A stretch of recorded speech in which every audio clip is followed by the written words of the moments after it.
சுரண்டை பகுதியில் ஏறத்தாழ 16 ஆண்டுகள் தேவனுடைய ஊழியத்தை கணம் பேரன் புரூக் ஐயர் அவர்கள் செய்து வந்தார். 1846ஆம் ஆண்டில் காலரா நோய் அங்கு அதிகம் பரவியது.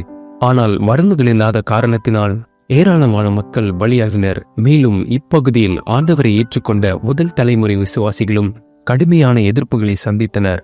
இந்த சூழ்நிலையில் பேரன் புரூக் ஐயர் சுரண்டையில் மிஷன் மருத்துவமனையை ஆரம்பித்து நாட்டு வைத்தியர் சங்கரலிங்கம் செட்டியாரின் உதவியுடன் மருத்துவ பணியை ஆற்றினார்.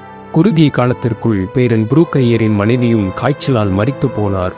ஆனால் அவரோ ஊழியத்தை விட்டு சற்றும் பின்வாங்கவில்லை. ஜெர்மனியில் போதகராக பணியாற்றி வந்த தன் மைத்துனரிடம் தன் 3 பிள்ளைகளையும் ஒப்படைத்துவிட்டு மறுபடியும் இந்தியா வந்தார். சுரண்டையில் தன் பணியை தொடர்ந்தார். சுரண்டையை சுற்றியும் சுமார் 100 கிலோமீட்டர் தூரத்தை நடந்தே சென்று ஆண்டவருக்காக பணியாற்றினார். தன்னிடமிருந்த மருந்துகள் மூலம் காலராய் நோய் பாதித்த மிஷனரி ராம்ப்லாந்து உள்ளிட்ட 7 பேரை குணப்படுத்தினார்.